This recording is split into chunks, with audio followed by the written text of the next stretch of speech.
capítulo de número 29.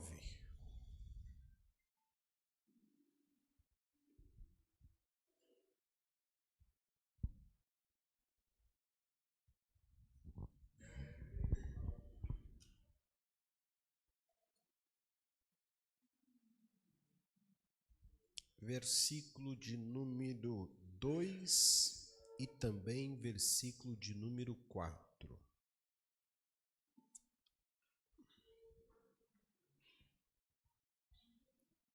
Verso 2 e verso 4.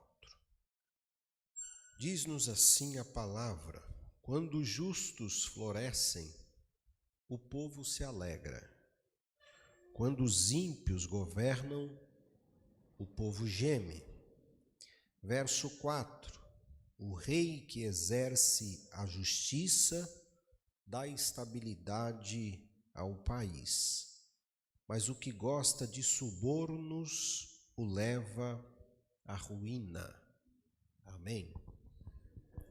Meus irmãos, eu tenho orado a Deus porque quero trazer esse tema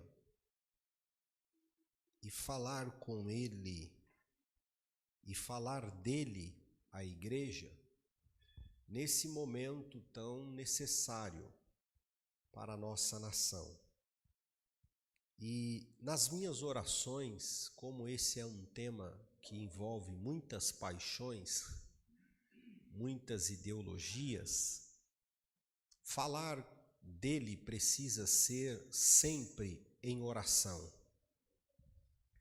E eu tenho preparado, e vou fazer isso num domingo à noite, que é trazer uma instrução para a igreja sobre a igreja e a política, ok? É necessário falarmos desses assuntos. E antes que alguém possa fazer qualquer consideração sobre isso, a Bíblia é o livro mais plural que alguém possa conhecer. A Bíblia é o livro mais diversificado em assuntos que você possa conhecer. A Bíblia, ela fala de ciência, fala de biologia, fala de guerra, fala de paz, fala de amizade, fala de amor, fala de casamento, fala de perdão, fala sobre etiqueta, sobre comportamento, fala sobre vida espiritual, sobre vida civil. A Bíblia fala sobre religião, fala sobre Deus, fala sobre o diabo, fala sobre o céu, fala sobre o inferno, fala sobre os homens, fala sobre o dinheiro. A Bíblia tem uma palavra sobre qualquer tema que alguém possa imaginar. E a Bíblia não se furta quando o assunto também ele é a política. Então é necessário nós olharmos para a Bíblia Sagrada e com a mente de Cristo e sobre o que a Bíblia tem para nos ensinar, refletirmos o nosso comportamento e decisões a respeito deste momento que nós estamos vivendo na nossa nação. Vamos à Bíblia. Deus é o Deus de governo.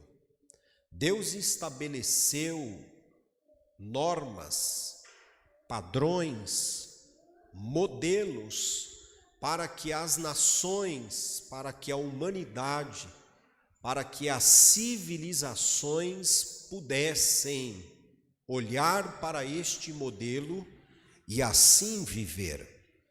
A nação que Deus constituiu com um compromisso para que ela pudesse refletir o ideal de governo de Deus para uma nação foi o povo hebreu.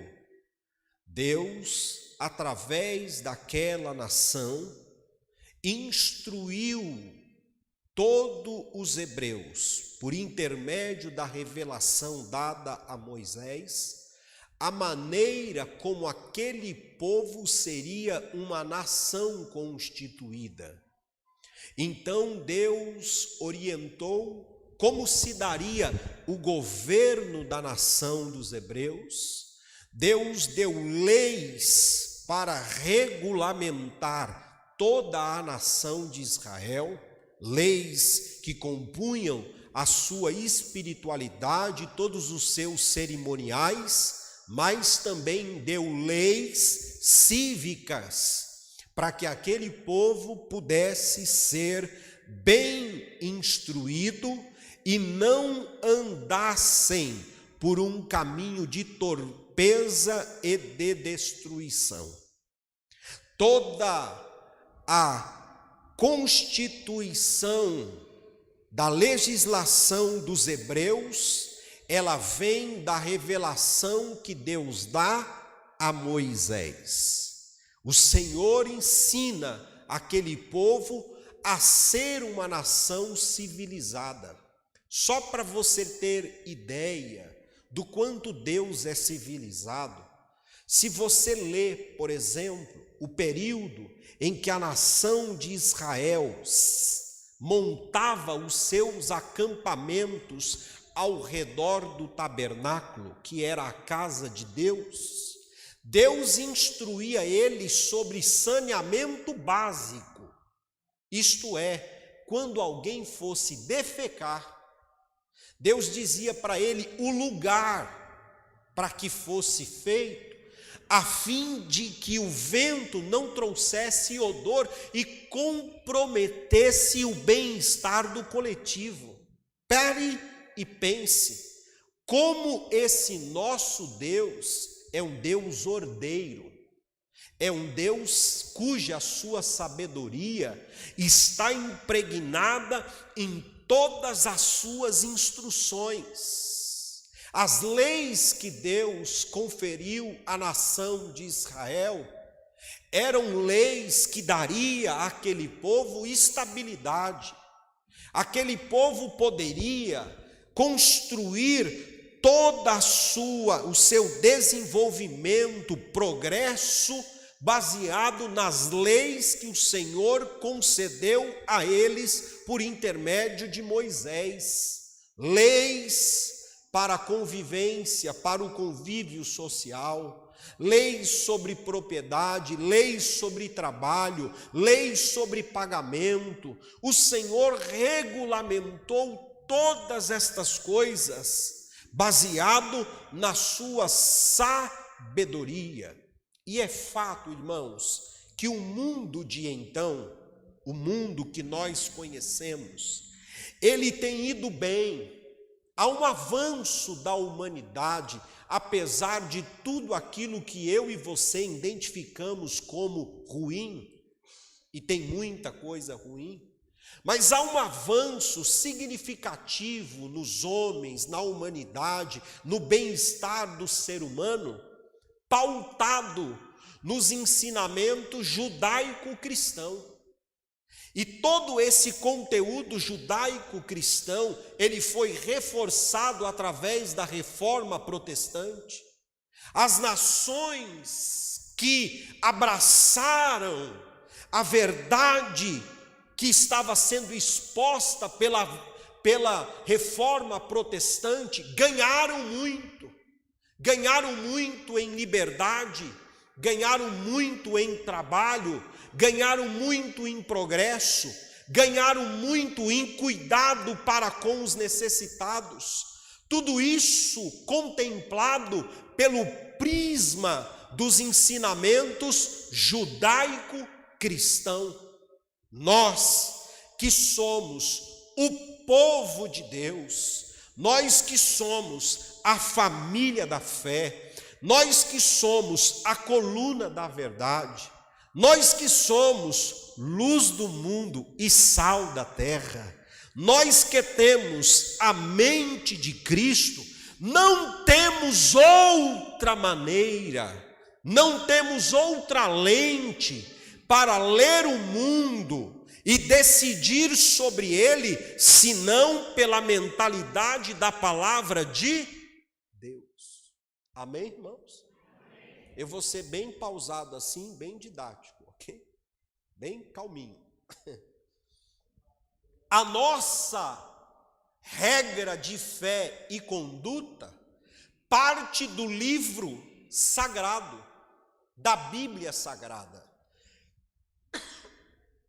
É através da Bíblia Sagrada que nós estabelecemos o nosso padrão de vida.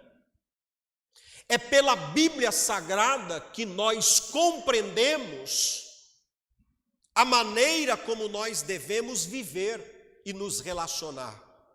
É pela luz, é através da luz da palavra de Deus que nós mantemos e conservamos o nosso casamento sobre os parâmetros da palavra de Deus. É através da palavra de Deus que nós devemos também trabalhar e produzir sobre a perspectiva da palavra de Deus. Nós devemos comprar e vender à luz da perspectiva da palavra. Tudo isso nós precisamos estar atentos, porque é a palavra de Deus a nossa bússola. Amém ou não, irmãos? Amém. A palavra de Deus é o manual da minha existência, é o manual da sua existência, é o manual da existência de uma sociedade feliz, de uma sociedade próspera. A Bíblia, ela se ocupa em nos conduzir em todos os temas da nossa vida, todo e qualquer tema.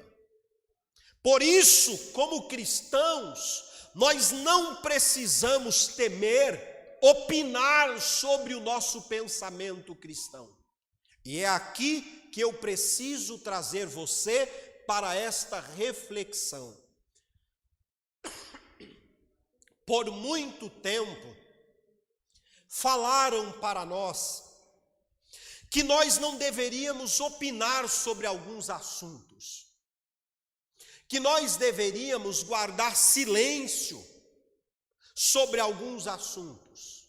E com essa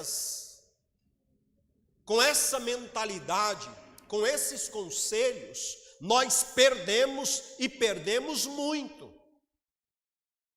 Por muito tempo, a igreja, por exemplo, se posicionou que os meios de comunicação não eram um lugar próprio para nós estarmos. A televisão. E o que aconteceu com a televisão? O diabo se apropriou dela. Aqui no Brasil ele encarnou numa emissora, que eu não vou dizer o nome, mas que faz plim-plim. Encarnou nela. E tudo que não presta passou a ser produzido por lá. Produzido. Maciçamente. Tudo que não presta começou a ser produzido ali. E por muito tempo a igreja não quis ocupar um espaço que por direito ela também tinha para ocupar-se. O resultado é que gerações inteiras foram contaminadas, até que alguém um dia decidiu: isto aqui não é um espaço do diabo, isso aqui é um meio de se comunicar com as pessoas, então vamos comunicar o Evangelho. E eu dou graças a Deus, porque isso aconteceu. Porque através da comunicação que esses meios, o alcance que os meios televisivos têm, muitas pessoas estão ouvindo falar de Jesus. E eu não estou aqui entrando no mérito se a teologia é boa. Não seja, irmão, um fariseu. Não fique procurando ocasião para encontrar brechas nas minhas palavras. Não é disso que eu estou dizendo, porque eu sigo a toada do Paulo. Não importa se estão falando de Jesus por dinheiro ou por fama, não importa. O que importa é que Cristo está sendo anunciado e eles vão prestar conta das intenções dos seus corações. Por muito tempo, a igreja ficou longe da internet. Falávamos que esse ambiente era um ambiente tóxico, destrutivo e que poderia liquidar a nossa comunhão com Deus. Eu vou dizer uma coisa para você, irmão. Preste atenção. Não é o lugar que suja alguém. É a nossa natureza. Desculpe, o porco, se você dá um banho nele, perfumar ele muda a natureza dele? Não. É só você abrir a porteira, a primeira poça, lama que tiver, é para lá que ele vai correr, é a natureza dele. Agora tem um bicho que é o pelicano, aquele com a perninha fina. Ele tem pavor à sujeira. Pavor. É a natureza dele. Tanto que ele anda assim, como que flutuando, para ter o mínimo de contaminação possível com um solo sujo. É a natureza dele ser assim. Então não é o ambiente que suja ninguém. E aí eu dou graças a Deus porque alguém também acordou e disse: vamos embora montar Facebook para a igreja, vamos embora montar Instagram para a igreja, Twitter para a igreja, vamos colocar a igreja no páreo. E aí a igreja começou a anunciar o evangelho por intermédio dos meios de comunicação. Eu dou graças a Deus aqui e faço uma nota de gratidão aos evangelistas do século 21. Eles não são devidamente consagrados, mas foram evangelistas aqui para mim e para essa igreja. Esses meninos tudo aí, ó. Foram os evangelistas do século 21, no meio da pandemia. Eu já disse isso aqui para vocês. Se não fosse essa moçada aí, nós estávamos parados. Mas graças a Deus que alguém disse para eles que não é só sobre produzir coisas ruins, é sobre o que eles têm no coração e que eles podem fornecer. E eles começaram a nos ajudar e o evangelho foi sendo anunciado aqui através da nossa igreja. Nós tivemos decisões pelo Instagram, pessoas que retornaram.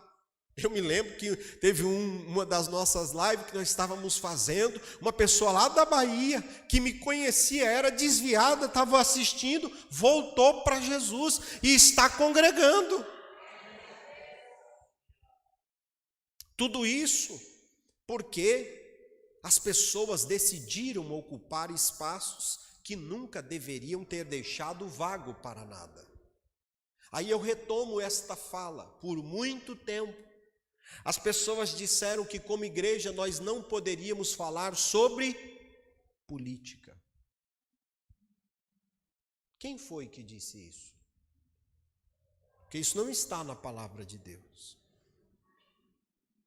Deixa eu dizer, enquanto por muito tempo nós pensamos assim, o Brasil foi palco de escândalos, de miséria, de desigualdade, de injustiça e tantas outras mazelas produzidas quando um rei gosta de suborno, diz o texto, ele leva o seu povo à ruína.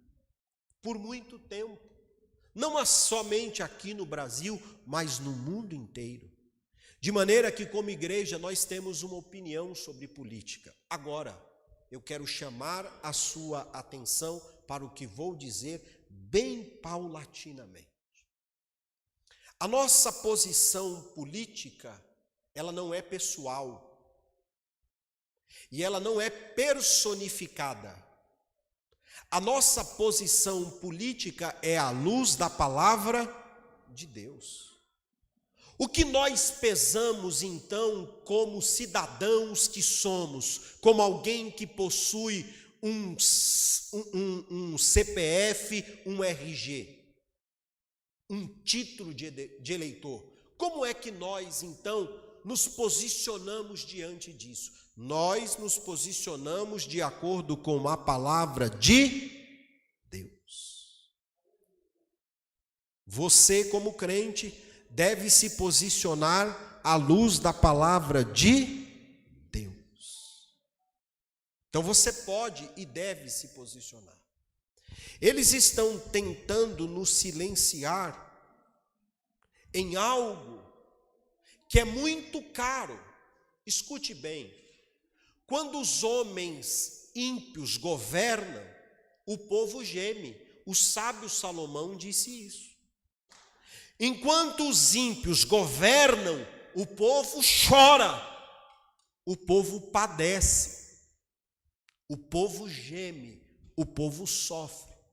Porque o ímpio não tem compromisso com justiça, não tem compromisso com paz, não tem compromisso com a verdade, não tem compromisso com a honestidade, não tem compromisso com lei.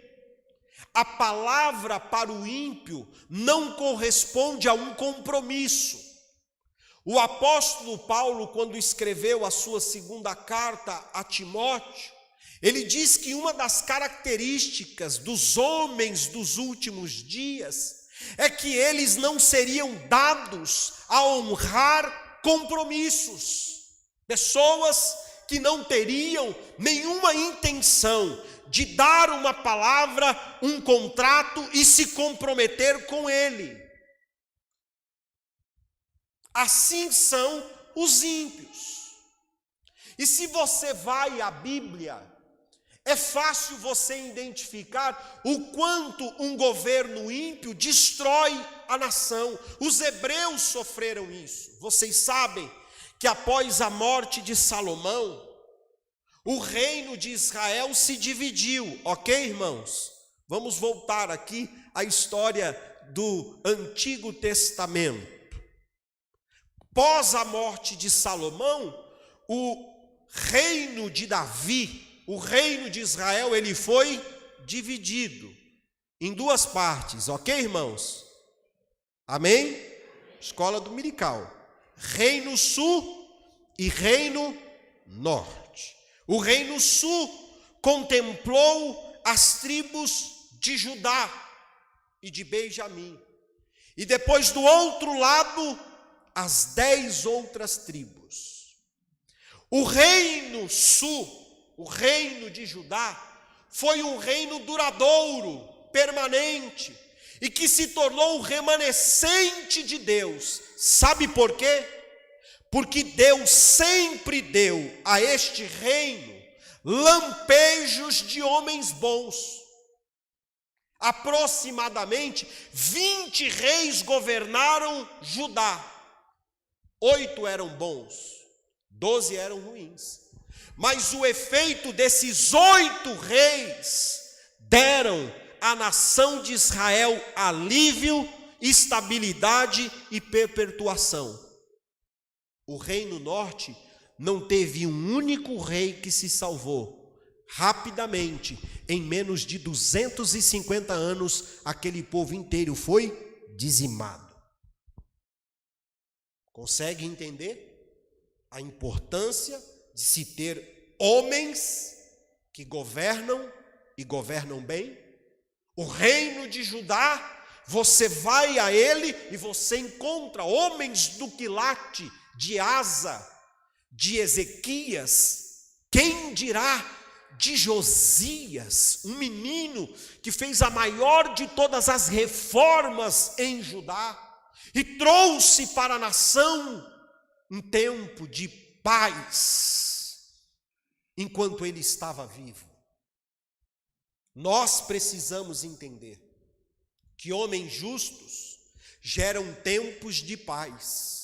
Homens justos geram tempos de prosperidade. geram tempos de justiça. A grande conversa deles é que política e religião não se mistura. Deixa eu dizer uma coisa, outra mentira de Satanás. Eu vou dizer uma coisa, para Deus não há nada que ele tenha dividido e que não seja dele. Esse é um erro nosso quando tratamos as coisas entre espiritual e natural. Escute, todas as coisas são espirituais e todas as coisas são pertencentes a Deus. Não há uma área da nossa vida que não pertence a Deus. A nossa intimidade, o meu quarto, o meu leito pertence a Deus. As minhas finanças pertencem a Deus, os meus relacionamentos, minhas amizades pertencem a Deus, o meu trabalho pertence a Deus, o meu estudo pertence a Deus, o meu pensamento pertence a Deus, as minhas comunicações pertencem a Deus, tudo pertence a Deus. Então é mentira. Quando alguém quer secularizar a política e dizer que isto não é coisa para Deus, é mentira. É Deus quem levanta reis, é Deus quem dá governo, é Deus quem constitui as autoridades. Não há autoridade constituída senão por Deus. Foram as palavras de Jesus para Pilatos e para Herodes: todo o poder que vocês têm, vocês receberam primeiro do meu Pai, senão vocês não o teriam. A autoridade, governo, domínio vem de Deus. Quero lembrar a vocês o Salmo de número 24. Do Senhor é a... Que terra é essa? Mundo. É dele. Deixa eu dizer uma coisa para você, irmão. Tudo é dele. O sol é dele, a lua é dele, as estrelas é dele, o céu é dele, mas tudo que está aqui nessa terra também pertence a ele. O mar, as águas, a terra, os homens pertencem a ele, e os governos que os homens têm pertencem a ele. No final é tudo dele. No final tudo converge para ele. Tem algumas pessoas que não entendem assim, mas é porque essas pessoas estão cegas, completamente cegas. Então não há o que não seja sagrado. Todas as coisas são sagradas para quem tem olhos sagrados. E nós precisamos olhar sobre este prisma para que nós possamos nos posicionar. Deixe-me dizer e caminhar aqui para uma conclusão. O Brasil tem vivido tempos difíceis, irmãos. Tempos difíceis. Tempos assombrosos. Mas não é só o Brasil. O mundo está assim. O mundo está caminhando por uma onda de rebelião contra Deus. O mundo está odiando a ordem. Nós estamos chegando a um tempo em que a ordem incomoda, em que a justiça incomoda. Irmãos, preste atenção, eu não quero polemizar nada, mas vejam o que foi feito nessa pandemia com os trabalhadores. Os trabalhadores foram colocados dentro de casa. E eu não estou entrando no mérito se é viral, se não é viral. Preste atenção. Os trabalhadores foram colocados dentro de casa, presos dentro de casa. O nosso governador, ele soldou portas de comércio para que ninguém trabalhasse. E colocou o trabalhador dentro de casa. E sabe qual foi a ordem da justiça? Soltem os presos.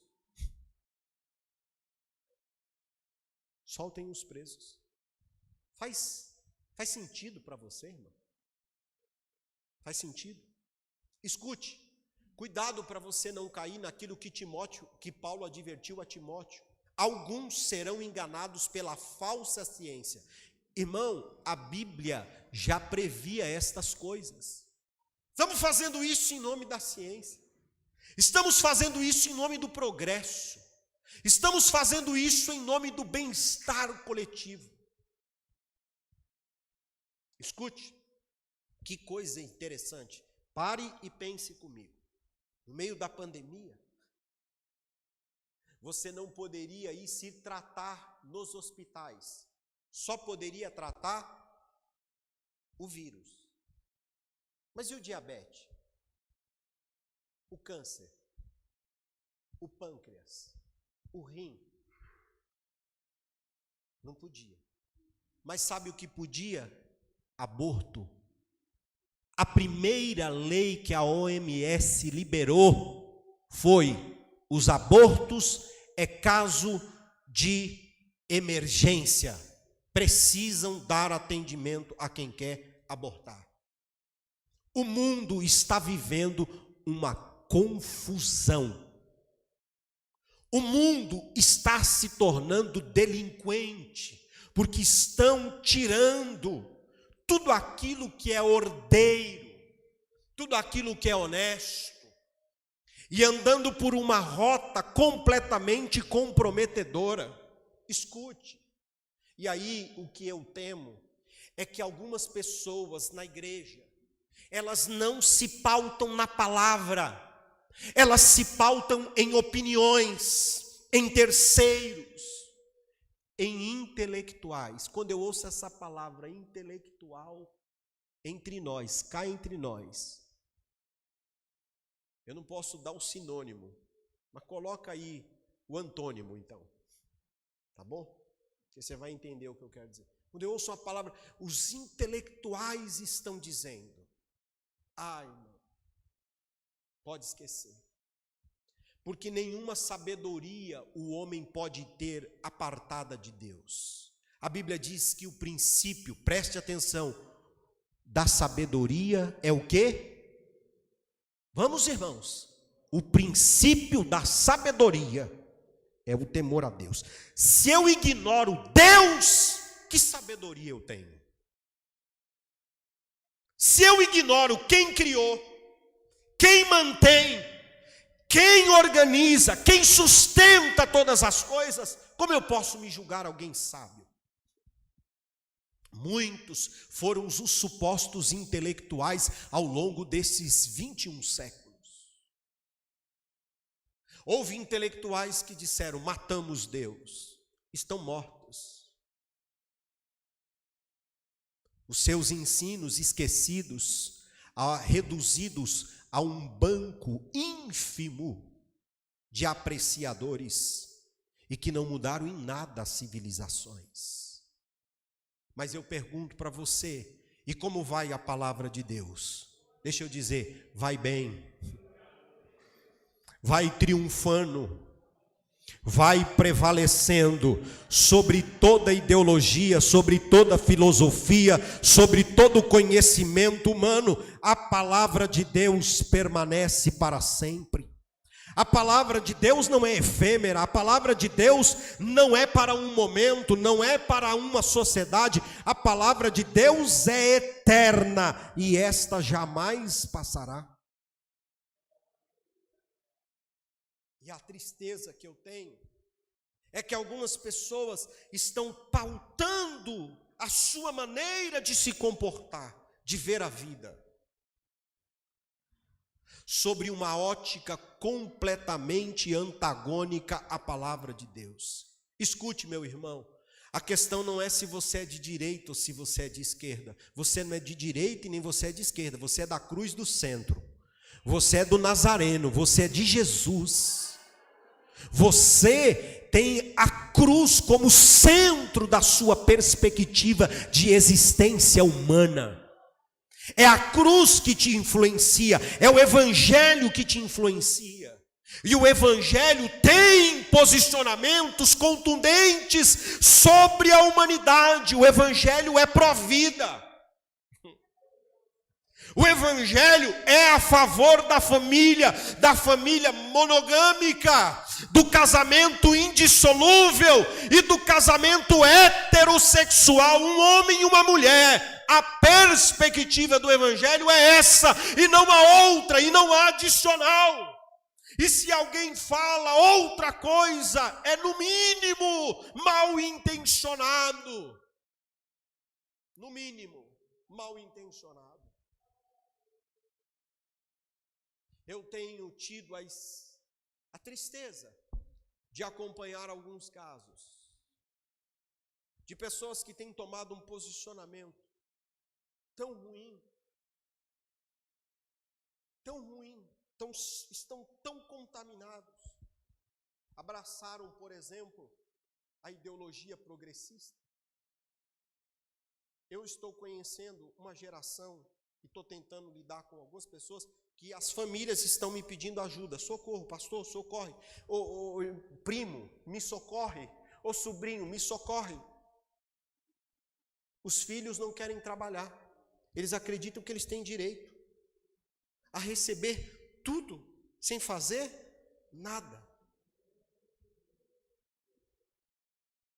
E eles postam isso, escute, eles postam isso. Eu não preciso ir longe. A semana passada, ou a semana retrasada, eu não sei, foi postado um vídeo de uma mulher na Argentina reclamando que o governo disse que ela precisava trabalhar. Eu disse, não, que absurdo! Nós recebíamos sem trabalhar e agora ele quer que a gente trabalhe. Isso é um absurdo. E eles foram protestar. Aí tem pessoas, irmãos, sendo conduzida por esse progressismo. Isso não é progresso, isso é retrocesso. A Bíblia nos ensina que o trabalho é uma bênção do Senhor.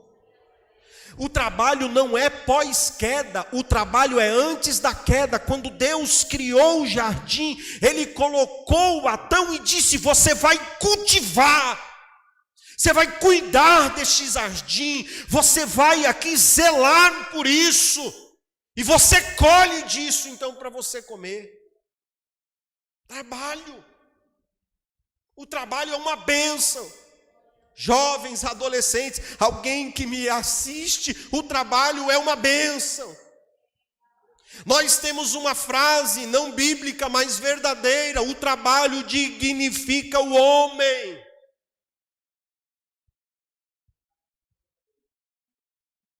E tem gente caminhando por esse lado. Escute. Quando os justos florescem, o povo se alegra. Mas quando os ímpios governam, o povo geme. Escute, nós estamos num momento bastante decisivo da nação brasileira. E eu sei, preste atenção, que no ambiente tecnológico, no ambiente das opiniões, nós somos minorias. Presta atenção. No ambiente tecnológico, e no ambiente das mídias, dos meios de comunicação, parece que nós somos minoria. E aí tem crente que tem medo de ter um posicionamento. Eu me lembro que na última eleição ficaram uma expectativa lá na congregação se eu teria coragem de me posicionar. Claro que eu não pedi voto para ninguém. Mas eu disse, o meu candidato é Deus, ele defende Deus, pátria e família. Está aí. Eu pergunto para ti, isso é um posicionamento de um candidato ou é uma visão de mundo cristã? É uma visão de mundo cristã. Se ele é hipócrita, se ele está errado, se ele tem algum erro na vida dele, ele vai se acertar. Mas o que eu não posso é, em detrimento de algum erro que alguma pessoa tenha, me abster da minha visão cristã. Não, preste atenção. Nós somos o povo que somos influenciado pela palavra. Repito, nós somos a favor da vida. Nós somos pelo casamento, nós somos pela propriedade privada, nós somos pelo trabalho. Nós estamos aqui sofrendo com essa igreja desde que cheguei, sofrendo furtos e furtos e furtos. E por quê? Porque se tudo que acontece aqui eu chegar lá e denunciar, eu entrego o delinquente na porta e ele sai comigo pelo fundo. É conveniente isso, irmão? É sensato isso? É certo isso? E por quê? Porque homens maus, está criando esse ambiente de instabilidade, de medo, de pânico em nós. Nós estamos vivendo esse tempo difícil e nós precisamos nos posicionar. Não tenha medo de se posicionar, não. Não tenha medo de falar a respeito da Bíblia. E quando você falar da Bíblia, alguém vai dizer: ah, mas você tem lado. Não, você não tem lado, você só tem a Bíblia. A Bíblia é o seu manual, a Bíblia é a sua inspiração, a Bíblia é o livro que contagia você e que determina a sua visão de mundo, a sua perspectiva de mundo. A Bíblia, a palavra de Deus. E é claro, como crentes, nós não podemos de maneira alguma, irmão, aceitar que qualquer candidato que seja contraditório à palavra de Deus tenha espaço no nosso meio. A igreja tem lado? Tem. Qual é o lado da igreja? O lado daqueles que não querem andar contra a palavra de Deus. O lado da igreja é esse. Por isso a igreja nunca vai apoiar alguém que é abortista, alguém que é pró-drogas, alguém que quer liberação da maconha, alguém que quer a liberação daquilo que é sagrado, a família, e misturar a família de acordo com a conveniência de um grupo de ativistas que querem dizer o que é casamento. Ora, casamento é uma palavra sagrada. Se eles odeiam o sagrado, deixa o sagrado de lado e deixa que a gente cuide então daquilo que é sagrado. E nós não falamos com ódio. Escute, aqui eu preciso colocar isso com bastante calma. Sabe o que essas pessoas dizem? Vocês são pessoas que têm ódio. Tudo mentira, irmão. Eu não aceito ninguém falar isso. Eu não tenho repulsa contra o pecador. Não tenho. Eu falo sobre muitas vozes que fazem eco comigo. Nós não temos repulsa ao pecador, não.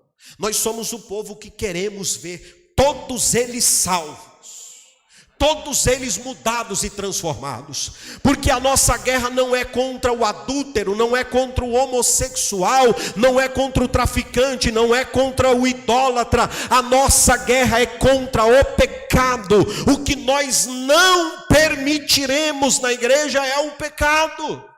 Mas é bem-vindo o pecador, para quê? Para que ele seja banhado pela palavra e transformado por este evangelho, que segundo Paulo, é o poder de Deus que transforma. Eu não aceito esse rótulo de ódio. E algumas pessoas dizem: não, mas tem muita gente na igreja. Não vai por esse caminho não, porque a ideia deles é encontrar pequenos escândalos e trazer grandes proporções para poder fazer com que você se sinta acuado. Não, aqui não tem um grupo de intolerantes, não tem um povo mais tolerante do que a igreja. A igreja é atacada continuadamente desde o princípio da sua história. Se você vem ao Brasil, a igreja no Brasil, quando os cultos aconteciam, os telhados eram apedrejados, os pastores não podiam ir à rua, os pastores não podiam fazer culto público, os pastores não tinham bem-estar social, as pessoas negavam o salão, aluguel, tudo contra os crentes. Como é que poderíamos então nos tornarmos uma religião intolerante? É mentira. É claro que assim como em qualquer lugar, há pessoas que estão contaminadas e que ainda não nasceram de novo, porque quem nasceu de novo tem o padrão de Jesus, e o padrão de Jesus é amor, o padrão de Jesus é misericórdia, o padrão de Jesus é mansidão, o padrão de Jesus é bondade, o padrão de Jesus é longanimidade. É mentira de Satanás, e eu não vou deixar que ninguém venha rotular eu e você ou a igreja do Jardim Helena e ao povo que eu represento. É mentira de Satanás. Não aceite esse rótulo para você não. Mas por que a igreja é intolerante? Quem é intolerante? Quem é intolerante? Nós saímos às ruas, irmãos, A igreja é a maior agência de transformação que esse mundo tem. Esses dias eu estava ouvindo alguém debatendo sobre a Bíblia, a importância do que é o evangelho, do que é o cristianismo. E a conclusão que eles disseram é o seguinte: faz um teste. Pegue o melhor livro que o mundo já produziu, a maior literatura. Vai lá em Platão, vai em Aristóteles, vai em Nietzsche, vai aonde vocês quiserem. Pegue Shakespeare, pegue uma literatura deles e entrega dentro de uma penitenciária e vê o que acontece. Sabe o que acontece? Nada. Agora pega a Bíblia, põe dentro de uma penitenciária e vai lá depois de um ano. Sabe o que tem lá? Uma congregação. Tem um grupo dizendo: eu era esse perdido aí, mas essa palavra falou comigo. Essa palavra me mudou. A igreja é a maior agência de transformação que o mundo já conheceu. A igreja é o melhor e mais eficiente parceiro que o Estado tem para tirar pessoas da delinquência. Quantos ex tem aqui? Era violento.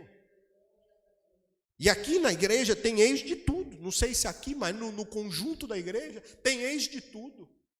Tem ex-assassino, tem ex-idólatra, tem ex-traficante, tem de tudo. E não importa, porque o ex não conta, porque o que conta é agora 2 Coríntios 5,17. Se alguém está em Cristo, nova criatura é. As coisas velhas se passaram e eis que tudo se fez novo. E Deus faz isso com qualquer um. É isso que conta no evangelho que nós pregamos.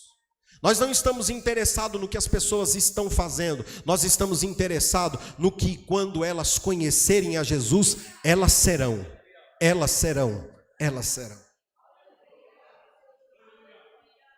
Eu preciso caminhar para o fim, mas quero trazer essa orientação. E aí, permita-me que vocês vão, como diz o Zagalo, vocês vão ter que, não é me engolir, mas vocês vão ter que me ouvir. Porque eu vou falar isso no domingo à igreja. Eu vou dar uma instrução sobre a política e a igreja. Nós não vamos ser o povo que as pessoas vão dizer o que nós temos que falar. Vocês já viram que agora eles não aceitam nós falarmos nada?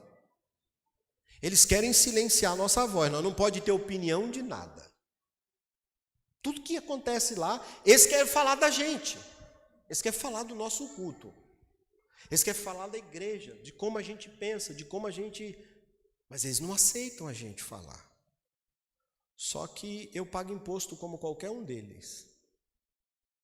Tenho título de eleitor como qualquer um deles. Tenho saúde. Tenho... Os meus neurônios ainda estão funcionando. Então eu vou falar. E vou falar pela fé que me influencia. E vou falar pela palavra que me influencia. Agora escute, nós não vamos falar em guerra, em tom de guerra. Nós não somos da guerra. Nós somos da verdade. Escute, você não é da guerra, você é da verdade. Então toda vez que alguém contar uma mentira, conta a verdade. Nós estamos na era da desinformação. As pessoas não estão nos informando, as pessoas estão nos desinformando. E aí, por isso, eu quero fazer um apelo. Não seja um crente, irmão, desculpe, desconectado do que está acontecendo no mundo. Se atualize. Leia, pesquise, ouça, se informe, para que quando alguém querer te levar por um caminho, você possa combater com a verdade. Eu encerro.